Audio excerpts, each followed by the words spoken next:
The story being presented to us a year ago and 6 months ago was that all of this money, all of this electricity, all of this effort going towards AI, it wasn't because there's some threat out there.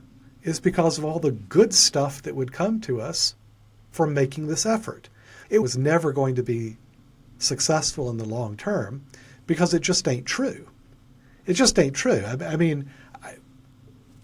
We're all working harder today. The U.S. government will increasingly present AI CapEx, AI development as a national security, arms race, war footing in competition with China as a mortal enemy. All that money today going towards AI data center build out, that's investment that does not go to anything else.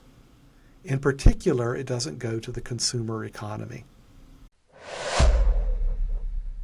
You're watching Excess Returns. Ben Hunt is back with me. We're talking about his latest Epsilon Theory essay that's moving very, very, very fast into reality. World War AI. Welcome back, Ben. It's great to be back, Matt. Thanks for having me. So what's crazy is that when you wrote about this a week ago, and we're recording, it is November 25th, about 11:30 in the morning. The White House just released not long ago this Genesis mission statement, AI accelerated scientific discovery at a Manhattan Project scale, a week after you wrote this note. And even if people are watching this and going, I'm sick of talking about the NASDAQ, I'm sick of talking about Mag 7, I don't want to hear about AI anymore, or these like handful of names, I think you really have to understand what's going on here, because this is a giant policy, political, markets coordinated effort. You're writing about it in this piece. Perscient Pro, you've got a bunch of trackers. Could we just, for a second, what's on Perscient Pro? Why should people look there if they're want to see under the surface of the story? Absolutely. So what we think we have, in addition to, whatever my opinions are about things, we think we've got a technology to actually measure the storytelling, the narratives, we call them the semantics of the world, right? Markets for sure, but also politics, also society. AI is a fascinating topic, and it's so important because it traverses all three of those, right? It absolutely traverses markets and the economy. It traverses politics, our society, our roles as humans, our jobs. It covers all of that. And I think we've got a really good technology to measure the way the reality is being presented to us. We don't have any secret sauce for understanding what reality is. You've got your ideas, I've got my ideas. But I think we've got something very special to accurately and truthfully describe how reality is being presented to us. And honestly, I think for markets and politics and the way we lead our lives, that presentation is at least as important, I kind of feel like it's maybe more important than the reality itself. So we do that in a couple of different ways. We publish Epsilon Theory, which puts out articles like I wrote, the World War AI. We have a totally free version we call Panoptica, where we write about narratives in sports and personal finance and media. And then we have Perscient Pro, which is for, as the name implies, professional investors. So we're trying to hit all the audiences here. We're not communists, we're capitalists, but we want it to run the gamut from information for a professional investor, Perscient Pro, information for a casual investor, Epsilon Theory, and then information if you're not even really thinking about investing at all, and that's Panoptica. So that's our goal, and that's what we're doing. So if you're watching this and what we're going to dive into here, I can't suggest enough, look up Perscient Pro, Perscient. Check it out, or go to the Epsilon Theory website to get your link, or go to panoptica.ai. It'll get you a link, because what's wild is we have these pulses and these storyboards that are tracking these categories and these stories bubbling up. So if you want to know how Ben is basically on top of this story, seemingly in advance, it's because this is the tool that's helping him get there. Ben, you ready to dive into this piece? I think we got to dissect this together a little today. I am. And let me start with this, and it connects with what you just said, Matt. The reason I wrote this piece, World War AI, the thesis of the note is that our government, the U.S. government, will increasingly present AI CapEx, AI development, as a national security, arms race, war footing in competition with China as a mortal enemy. Very similar to the mobilization of the economy around World War II. And crazy as it sounds, at essentially the same scale in terms of capital, in terms of energy allocation, in terms of consumer sacrifice as we experienced during World War II. So the reason I came up with this was that we were seeing in our technology clear signs of an uptick in that sort of narrative, that sort of presentation of the AI build-out as being necessary for national security, national survival, moving towards a war footing vis-a-vis China on the race for AI. And it's crazy. Let me just get out of the way. Yes, China is a competitor, an adversary of the United States. This is not an AI arms race. This is not an AI war. But that is how it is being presented, and we ain't seen nothing yet. That's the point of the note. Explain the carrot metaphor. Explain this idea of why the carrot wasn't going to work. Because inside of this, this is a key distinction that you lead off with. Yeah. Well, this World War AI, that AI development is a national security issue, this is kind of new. This wasn't the story being presented to us about AI a year ago or even 6 months ago. The story being presented to us a year ago and 6 months ago was that all of this money, all of this electricity, all of this effort going towards AI, it wasn't because there's some threat out there. It's because of all the good stuff that would come to us from making this effort. We were presented with a carrot, not a stick. We were presented with a carrot of a golden age of productivity and leisure and wealth will be ours if only we make this sort of enormous effort and investment in AI. The carrot, my personal view was the carrot was never going to be successful in the long term because it just ain't true. It just ain't true. I mean, we're all working harder today, not less. We're all working harder. There's more gas on the fires, but we're working harder. Yeah, exactly. Exactly. I'm not kicking back, enjoying the early stages of AI productivity. I'm working harder than I've ever worked. And everyone I know is working harder than they've ever worked. There's the story, or so the story was, is that we'd have an employment boom from AI. Really? Are you seeing an employment boom? I'm seeing the opposite of an employment boom. We were told, oh, well, we'll have AI friends. Really? You think that's a good thing? You think that, we're all doing better in our social lives because we have AI friends? We think, news and entertainment is better because of AI content, it's this old saying, don't piss down my back and tell me it's raining, right? They're pissing on our back and telling us, oh, it's just a gentle spring rain. The carrot doesn't work. I think so many people are understanding that it's not some golden age of prosperity for us people.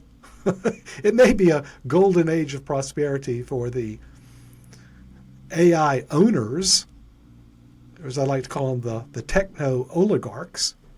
It may be great for the Peter Thiels and the Sam Altmans of the world, but it ain't great for us. I mean, I've looked at my utility bill. This is not good. This is not good at all. And I think we all see the trajectory of this is for it to get worse. So the carrot doesn't work, so they got to move to the stick. And the stick is a threat.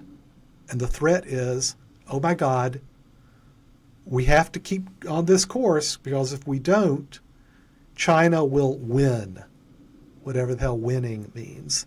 And then they will conquer us, or whatever that means. We have to move towards this war footing. We saw early signs of this in our research.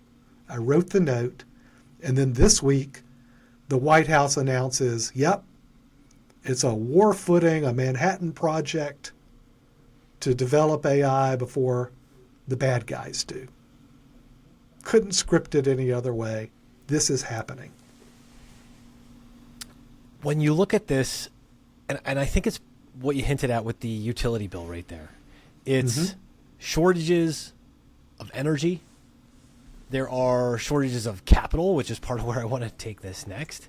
And the way that you fund this, because this is what has far, far, far, far reaching market implications of engaging in this type of a policy. So you said, for example, the Treasury is already at World War II debt to GDP levels before this starts. And now with Genesis, I mean, we have basically a biblical name and the Manhattan Project invoked in a single thing from the White House. Yeah. How do we even start to begin how much runway this even gives us?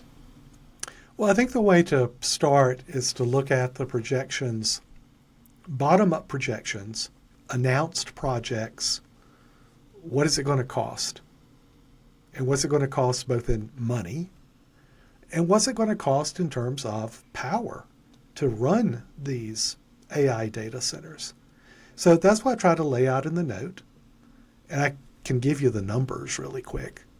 But the punchline is going to be that the numbers are roughly the numbers that we spent on World War II. I mean, in truly insane numbers. So in terms of money, something north of $4 trillion over the next 4 years. So even the same time frame as World War II, which is basically 4 years for the United States. We spent a little less than $300 billion on World War II. That translates in today's money right at $4 trillion. It's the same amount of money, and that money's got to come from somewhere. It comes from companies. It comes from investment, from loans. It comes from the government, from our tax dollars, and from the government's borrowing.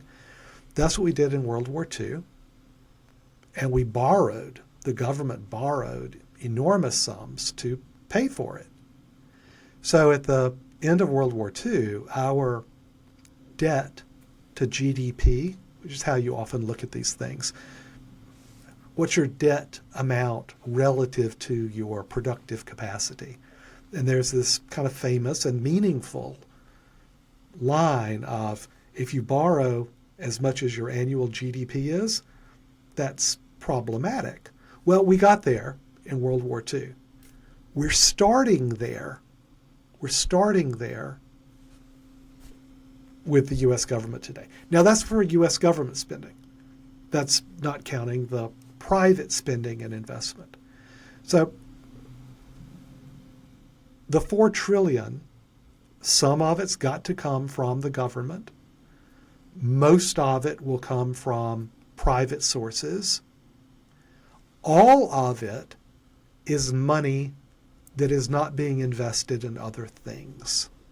And that's the point of the note, which is that just like in World War II, with all the capital from the government, from corporations, from individuals, war bonds and loans, all that stuff,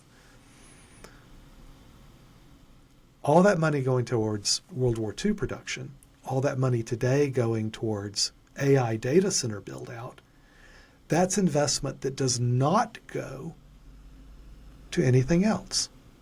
In particular, it doesn't go to the consumer economy.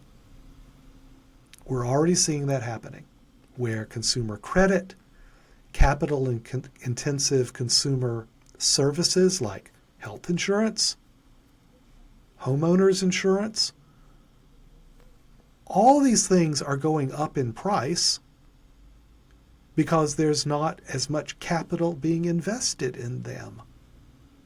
This is all happening now. I'm not projecting something to the future. I'm saying this all happened before, during World War II.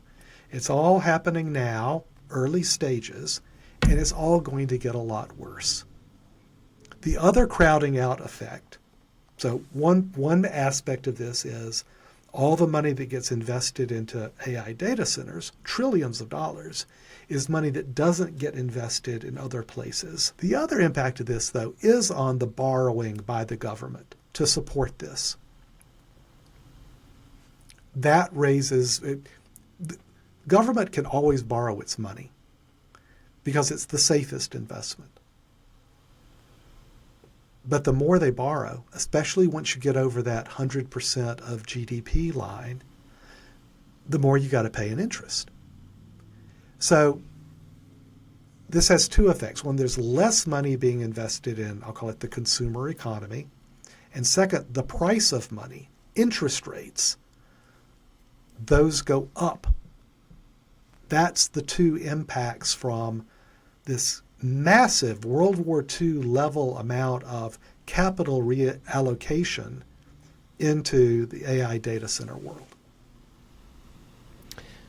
What do you make of, and I remember, I think a Bank of America chart floating around from the COVID response, where they pointed out that the COVID response was basically going to be a World War II level response in fiscal stimulus to offset the impacts, the perceived impacts of the COVID pandemic for the U.S. And it feels that's part of why we're starting here. Is that an incorrect statement, or how do you interpret the statement of why we're starting where we are today? No, it's a very accurate statement. It's accurate in two respects. One, we borrowed a lot of money and we plowed it into the consumer economy mostly. It gives us a new higher starting point for debt and spending that we take on from now. So that's that crowding out effect where the price of money, interest rates goes up, because we're starting from a point where World War II ended, basically. Right? But here's the other thing. That infusion of money, about $4 trillion, World War II levels, into the real economy in 2020 and 2021, it blew up our world with inflation. It blew it up. You can't reallocate trillions of dollars, whether it's for a COVID response or whether it's for an AI data center build out, without having enormous repercussions in the rest of the economy. It's always these, I'll call them unintended consequences, because I think they are largely unintended. But what it really is that we focus so much on the problem we're trying to solve. Oh my God, we got to build out AI data centers. Let's put $4 trillion into it. What does that mean for the rest of the economy? Or with COVID, oh my God, people are shutting down their businesses. We've got to put $4 trillion into support the economy. What does that mean for the price of goods and services and supply chains and everything like that? It's always the rest of the economy when we get in, because we are so focused on AI right now. And I get it. I'm a big AI fan. But we shouldn't be focused on it and investing in it at World War II levels that make it impossible for us to invest or support the rest of the economy. But that is what's happening. So one of my crazy recollections of the COVID pandemic is oil going to zero or negative. Yeah. And going to the gas station and some guy chuckling from behind the gas, like across the thing from me, that, like they're going to pay us for this, right? And spoiler, we still paid for our gas. Yeah. That's not the way this thing works. But these unintended consequences happen when we look at energy now, and we look at the resurgence from those negative oil prices to where we are today, and think about especially electricity in the U.S. going forward. You wrote in the piece, I think it was 22 to 25% of electricity usage for AI by 2030. There's that's the other part of this. Massive reallocations here. Yeah. So again, the same thing happened in World War II because energy is, it's used in everything, right? Energy is the most fundamental physical resource. So you can talk about energy in the form of gasoline to fuel your car, because energy is what drives all of transportation in an economy, is what drives all of manufacturing in an economy. It's really what drives all of agriculture. I mean, agriculture is a function of the energy you put into it. It drives all of mining and materials. Again, it's just a function of the energy you want to put into it. So when we're talking about energy, yes, we're talking about electricity, but we're also talking about everything else because energy goes into everything. And if you are reallocating not just money, not just capital, but if you're reallocating electricity and energy to these AI data centers, which we are, it creates shortages of energy, again, everywhere else. We're looking at shortages of capital, and we're looking at shortages of energy across all the non-AI data center aspects of our economy. What that leads to, and the exact same thing happened in World War II, is what's called cost push inflation. We experienced it in this country in the COVID response. Remember how all the supply chains got wiped out and we had all these shortages that led to the cost of things going up. Well, this is that, but to use kind of modern parlance, on steroids, right? This is that, but spread across everything because energy and capital go into everything. And if you've got shortages of energy and capital, then the price of everything goes higher, just like in World War II. In World War II, the main focus was on food. The price of food just skyrocketed in World War II. So the government's response to that, it's our response today, first you try to ration it through price. That's what a market economy does. When things get scarcer, the price of that thing goes up. So it takes more money to buy that thing. Ultimately, though, that becomes politically impossible with things like food, with things like electricity, with things like gasoline. So the government moves to price controls, just like they did in World War II. Set up a system of price controls on everything that the consumer uses and needs to survive. In World War II, at least, and this is a pretty common occurrence, sometimes even price controls aren't enough. There's too much cheating, there's too much getting around it. So ultimately, like in World War II, the government has to move to actual physical rationing. So you get your ration book of food, your coupons, so that it doesn't matter what you're willing to pay, and it doesn't matter what the price controls are. You only get, a pound of butter a week. That's your physical ration. That's where this is going. And I know that sounds alarmist. I know that sounds stupid. Well, it doesn't sound stupid. It sounds alarmist. But this is what happens when you have capital and energy reallocated in such a massive way. It leads to today it being rationed through price, so our utility bills go up. Tomorrow it goes towards rationing by just you don't have it available. So you're starting to see that in insurance today. You can't get homeowners insurance. You can't get health insurance. Pretty soon we'll have rolling brownouts. We're already experiencing some of that in some places where electricity is rationed out. Now, that I think can make sense if you are, in fact, fighting a war with Nazi Germany. I don't think it makes sense at all for this fake AI war with China. But that's where we're going. That's how reality is being presented to us.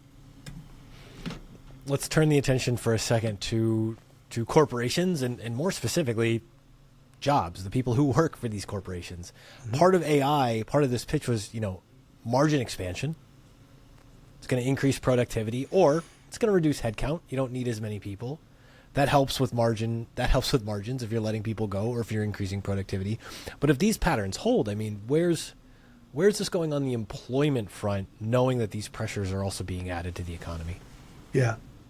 Well, the saving grace for World War II, from an economic perspective,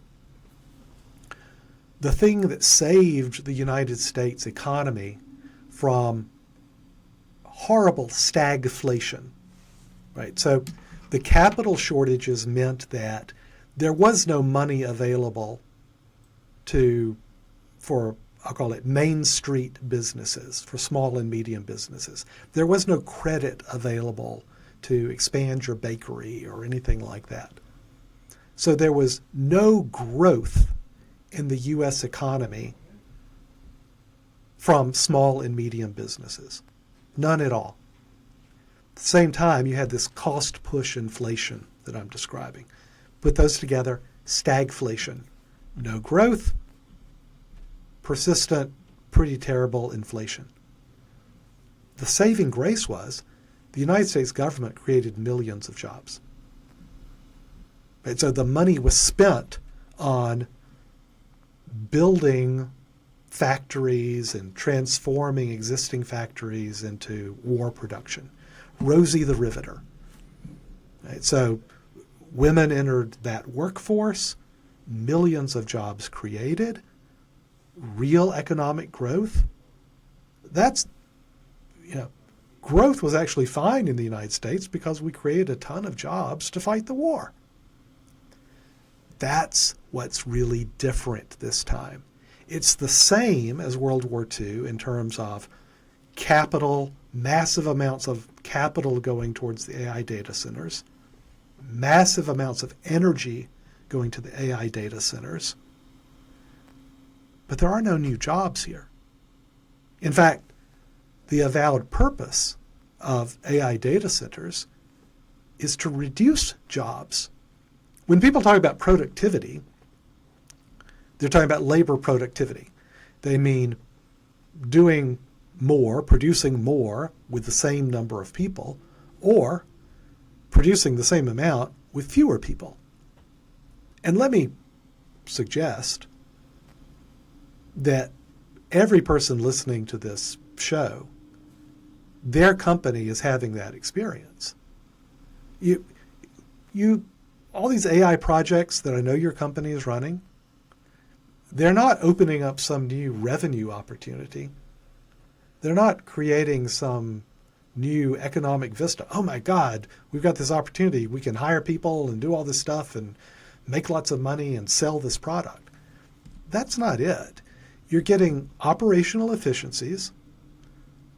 You're getting especially junior people being essentially replaced.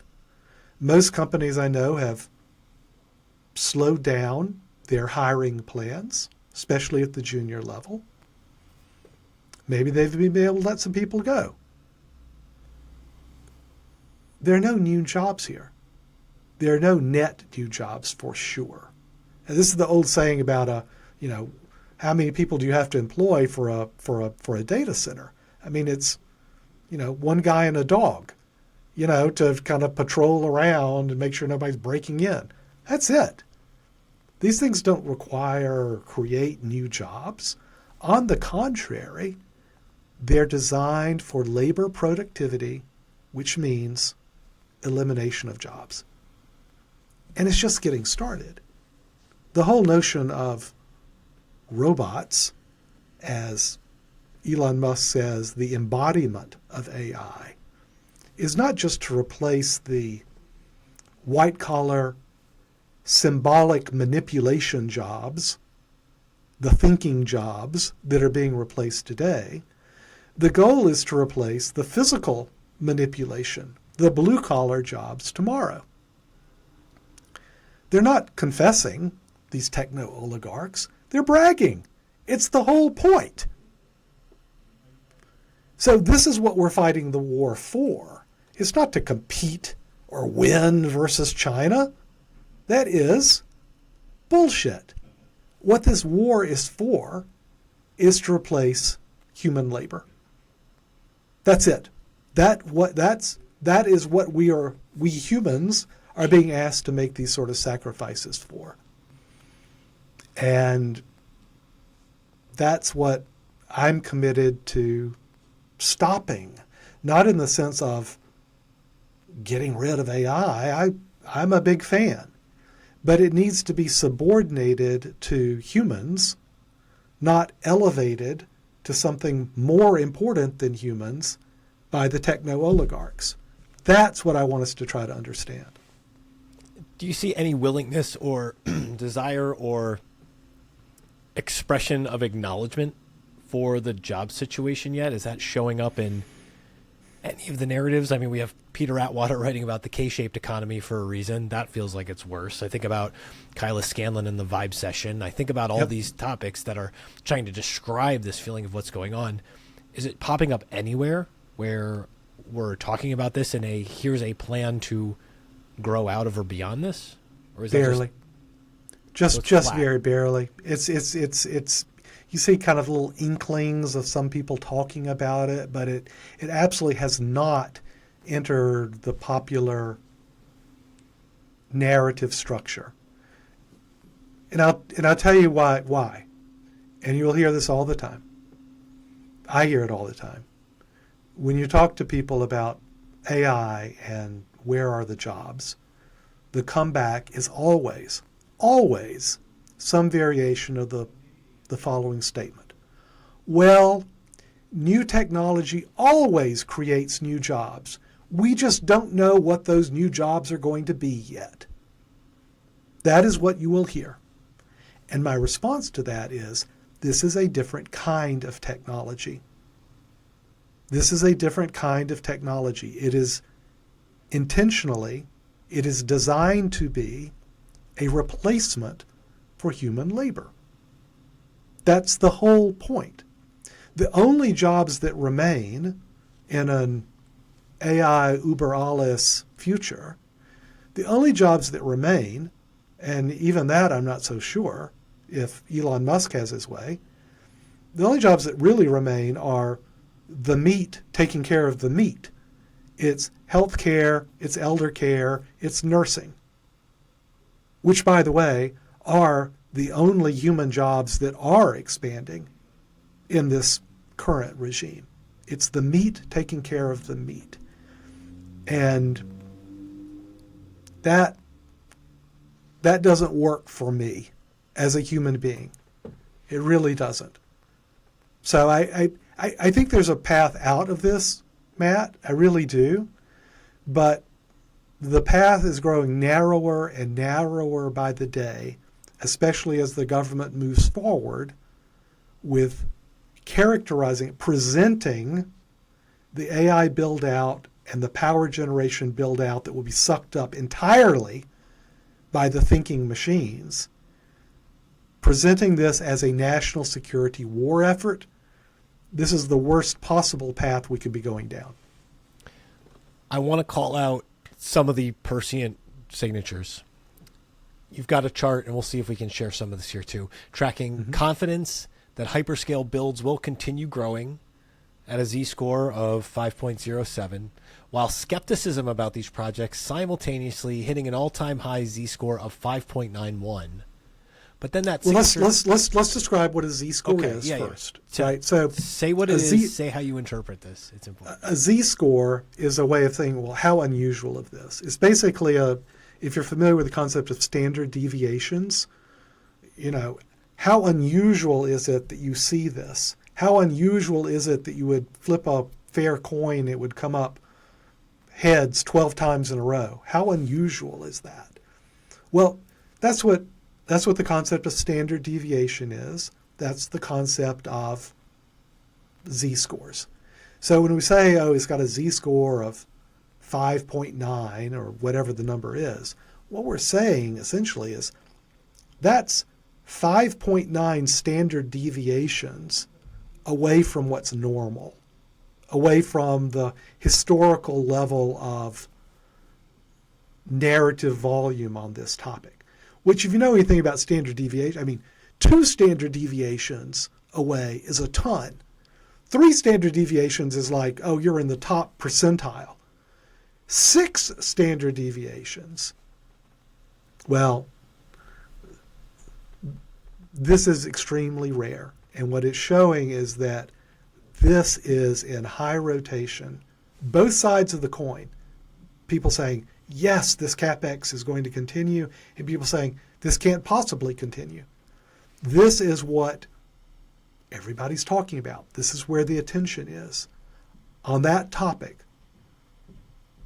But to your point earlier, the arguments against CapEx and the AI build-out are not that it's anti-human. It's not that it's going to suck up every bit of energy. It's not that it's going to suck up every bit of capital that's going to starve the rest of the economy. That's not the why that people are arguing against CapEx.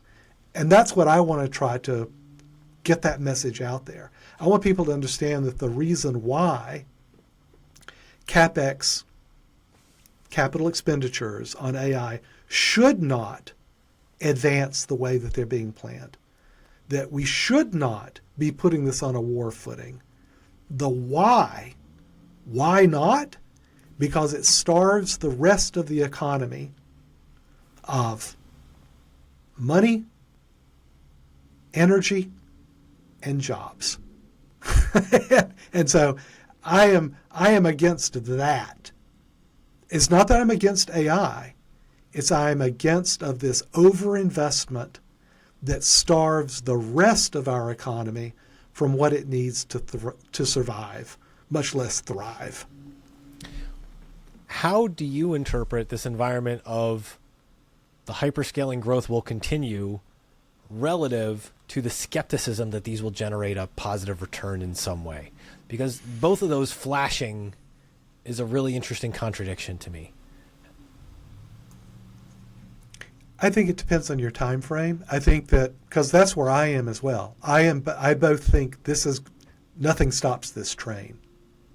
Right. I mean, when you've got the White House, when you've got Wall Street, when you've got every talking head, when you've got corporations with all the money in the world pushing this vision and pushing it away of our national security and our national survival is at stake, this isn't stopping. This isn't stopping. And I believe there comes a point, and that point is not far off, when people vote and they say, this ain't working for me. I am having shortages. My utility bill goes up. We're having rolling brownouts. So I can have an AI friend? Are you freaking kidding me? This isn't it. And so it gets cashed out in politics. And that's when we'll have a moment, right? We'll either have, I like to call it the AI authoritarian moments, where if the techno-oligarchs and their money and their political support says, well, if the problem here is democracy, if the problem here is people voting, I guess that's what we have to do away with, right? Or you could have an AI backlash and a real political populace come to power. Both of those outcomes to me are really poor. I neither want Proconsul Vance acting on behalf of Peter Thiel and the techno-oligarchs. I don't want that. And I also don't want, Comrade Mamdani as as our leader either for some populist backlash against AI. I want to try to avoid those two extremes. I think it's harder and harder to avoid those two extremes. But I think if we can get the word out to get people to recognize it's not just that this isn't a war with China over AI. It's that these data centers are sucking up every bit of capital and energy that we need for our own economy. I think if people start thinking that, they'll see it. They'll see it. They'll see it in their own lives. And I think it's not too late, but it's getting close to being too late from those two outcomes of either AI authoritarianism or AI backlash through political populism. I want to avoid both of those. I'm probably crazy to think we can avoid them, but we need to get people to recognize the problem before we can take any steps to try to avoid those two bad political outcomes. Okay, so you laid out 3 policies here, and I want to go through these together too. Policy 1, rapid domestic reshoring of manufacturing. Policy 2, rapid build-out of all power generation. And Policy 3, a hard 10% electricity cap for data centers. You said Policy 3, the cap, that's the big one that will be fiercely fought because it actually bites and actually contains them. But it doesn't bite today with most states and where they are. What's the political economy change? How do we get there? Let's start with the first two. Okay. Let's start with the first two because I think it's so important to be for something. It's I can sit here and say, oh, it's the Sam Altmans and the Larry Ellisons and the Peter Thiels and the Elon Musks of the world, that these techno oligarchs, grrr, and just be against them. And that's a mistake because I'm not anti-AI. I'm not anti-technology. I'm not anti-progress. I'm certainly not anti-national security. I am for all those things. So I want to tell people what I'm really for, which is for the health of the United States of America and its people. So policy number 1, I really do think we need more jobs. And I think the way to get jobs is to bring back manufacturing. I am all for requiring Apple, I'll pick on Apple for a second, to bring back manufacturing jobs to the United States. I think that is long overdue. I think the Trump policies to cajole, encourage, force companies to bring manufacturing back to the United States, long overdue. Amen. 100% for it. 100%. And I don't want to hear the arguments about neoliberal this and, oh, the iPhone cost will go up. Don't care. You know what?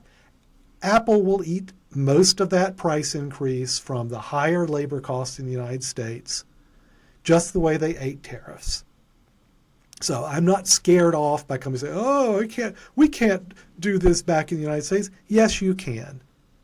So I am all for bringing manufacturing back to the United States, because bringing those industries back to the United States, that's good growth. That creates small, medium businesses supporting those organizations, creates entrepreneurialism around those efforts. They're not data centers off in the middle of nowhere with their own little energy supply, unconnected to the rest of us, just there for the thinking machines. Those are an engine of economic growth that I am entirely behind. That's what I am for. So I'm for that, number one. Manufacturing back into the United States. Number two thing that I'm for, we got to have more energy. There's this, and I love it, the abundance philosophy that you see a lot in Democratic political circles. Ezra Klein, some other folks, and I think it's great. And again, it's based on you got to be for something. You can't just be anti-Trump. You can't just be grievance politics. What are you for? Man, I'm for growth. I'm for abundance. I'm for having more liberty, more money, more. I'm for that. Well, the answer for abundance is you got to have more energy. Because like I say, energy goes into everything. You want more housing. You want more health care. You want more of a social safety net. You want more jobs. You want more incomes. My friends, the key to all of that is more energy. Do more energy and all of those things will happen. All of them. So yes, we need nuclear. Of course we need nuclear. Yes, we need wind and solar. Yes, yes, yes. Yes, we need natural gas. Yes, we need coal. We need it all. Am I worried about carbon emissions? Of course I'm worried about carbon emissions. I am more worried about this Blade Runner future that we're creating with a permanent underclass and a permanent master class of the techno-oligarchs and their thinking machines. I'm a lot more worried about that. So the key to all of this, and I am for a war footing on this, is we need more energy. Period. From all sources. But here's the third part. Let's say we do these things. The new manufacturing that we're reshoring, we're bringing back to the United States, it's going to take a lot of energy. Our consumer economy takes a lot of energy. Well, right now, even if we build whatever energy we're building, every watt of that new energy is being sucked out of the system by the data centers. So it's not enough to build more energy if the data centers are going to take all of that growth and more, which is what's happening today. And this is the part that I'm having the hardest time communicating, which is that it's not just that we have to build more energy generation, we also have to keep the data centers from taking every bit of that. We have to keep them from getting a bigger slice of the pie. Because every projection we've got, they're going from a rounding error of energy consumption a couple of years ago to like a quarter of our energy being consumed by the data centers. That's what kills us. That's what kills us. So it's that third policy that I'm for, is just now, before it's a problem, put a cap on state by state, grid by grid, region by region, put a cap on how much how much electricity can be consumed by data centers. My proposal is a 10% cap. No more than 10% of the electricity that's generated can be consumed by data centers. Now, I'll give you a little variance on that. If you build out a new big data center, a new big electrical generation plant, it's not all yours. Some of that's got to go to the grid because this is a national effort. But sure, you build a new energy plant, you can have half of it. I'll give you that. Right?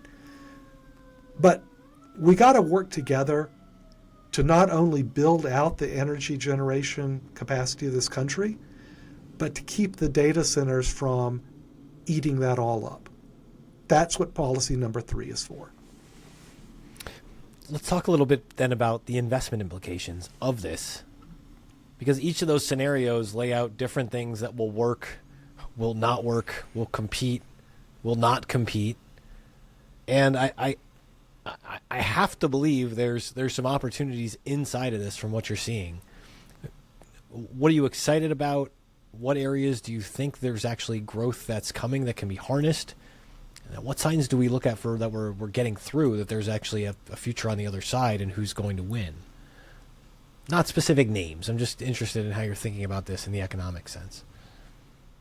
Yeah, and this is a tough one, and I'll describe why it's a tough one. See, the path we're on right now is the classic boom-bust cycle of a market myopia. And what I mean by that is that these data centers, each individual project, it pencils out. What I mean by that, when we say something pencils out, is it makes economic sense.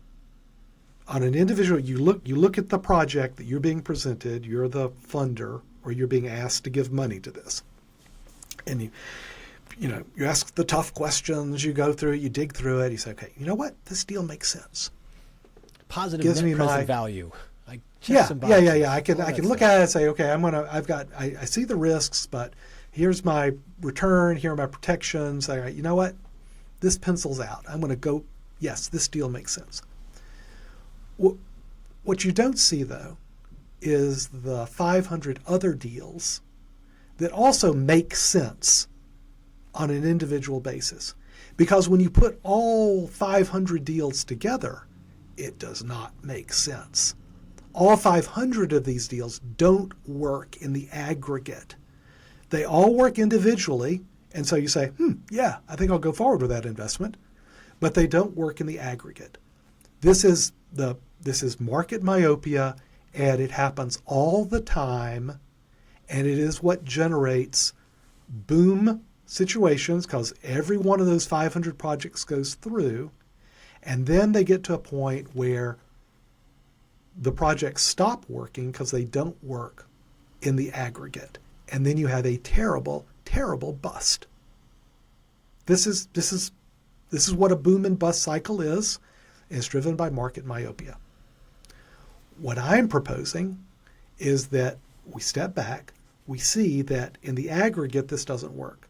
We can't have an economy where a quarter of our electricity is gobbled up by AI data centers, and where $4 to $5 trillion is spent on that to the exclusion of everything else. The bust there is horrific. By putting a cap on the energy consumption of data centers, a lot of these deals, a lot of those 500 deals, on an individual basis, no longer pencil out. They no longer make economic sense. The money that has already been invested in them, that money is lost. There are losses, but you are deflating this bubble before it gets to the point where it totally goes boom and takes everything down with it. So that's what I'm advocating. I'm advocating taking air out of the expansion, the bubble expansion here. You do that by putting political risk here. You say there's a regulatory cap on the electricity that can be consumed. And so the projects that are still in the planning stages, they no longer pencil out, which means the capital doesn't go there. And so the capital's got to go somewhere else. Where does it go? Well, I'd love for it to go to reshoring manufacturing and building out energy generation for everything, not just the AI data centers. So, like I say, it's a long putt. It requires losses to be taken and the bubble to be deflated slowly. On the AI CapEx build out, the opportunities, where does that capital go to get a return, goes to manufacturing reshoring and energy generation, just not only for data centers. That's where I hope this all can go. So for investors, a key part of this becomes just watching, are we running it hot without any awareness of caps, without any awareness of spending and pretending it doesn't exist? Or do we gradually or suddenly start to have some acknowledgement that we need some type of protection on not letting this just absorb the whole economy until we run into a giant bust? Is that kind of where that's what That's exactly where it is. We need a balance. We need AI growth to be subordinated to our national economic goals. The difficulty we have today is that they are not being subordinated. They are being elevated into a war effort, into this Genesis project. So it's not going my way, right? It's not going our way, is how I'd rather describe it. Right now it's going the techno oligarch's way. I hope that by getting the word out there, by getting people to step back and say, you know what, this doesn't work in the aggregate, and the rationale, the presentation they're using of a war effort, that's not right. I'm hoping that I get enough people to step back so that we can start making a political effort, state by state, to put some caps in place. I think if we can do that, I think it can build on itself, and I think we can actually change the course of this mighty river of capital and energy that's currently only flowing towards one end, that being the AI data centers. Okay. So part of this, and this is part of why I really wanted to get you to sit down and just talk about this essay, because as somebody in the financial space, talking to people at various levels of awareness, I don't want to say intelligence, not intelligence, it's just there's a whole class of professional investors who are just sick of talking about why they're underperforming the index and if they have enough Mag 7. And there's a whole sector of people at my local pizza place and bar who are just sick of my utility bills went up again. Yeah. And they're not all connecting this to that they're talking about much of the same story. Maybe not the underperformance relative to a benchmark for some hedge fund. Right. Maybe not that. But this reality of this build out is just starting to pick up steam. And a lot of people at a lot of layers of society are worried about the exact same problems. But it's not being covered this way. It's not being discussed this way. What do we do aside from like sharing an article like this with somebody or explaining it, share a podcast episode like this with somebody? What else do we do to just try to have this conversation? Because I don't think people are threading that needle, that this AI build out is actually attached to all these fundamental inputs for everything that makes our country operate. Well, that's why I think it's important to be for things, right? I think that if you just do a headlong attack on the techno oligarchs and the AI data centers, I don't think that works, right? I think the vested interests are too great. You know, what's the old line? You don't. If your pocketbook requires it, you don't see things. Yeah. Where you stand is a function of where you sit. All these expressions. I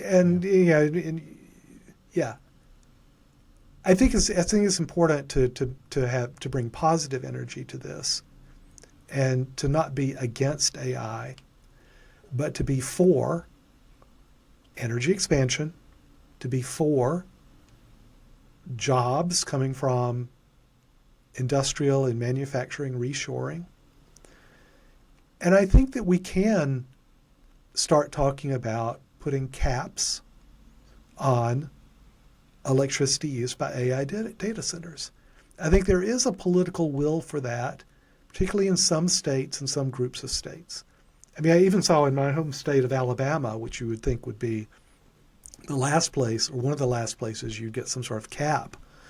You know, our Katie Britt, our senator, our junior senator, or maybe she's saying, I don't even remember. Tommy Tuberville's the other one, so that I can't even talk about him. But Senator Britt's talking about, you know what? These data centers here in Alabama, they're using too much electricity. Katie Britt's talking about this. So I think there is the kernel, the germination of this idea that there should be limits on data center usage of electricity. Not trying to take us back to, pre-LLM days, still allowing for growth, but allowing for growth in the rest of the economy too. I think there's a potential to be for that, particularly if it's coupled with, well, what is all that electricity going to go for? What's going to go for jobs through other manufacturing and reshoring of industrial facilities.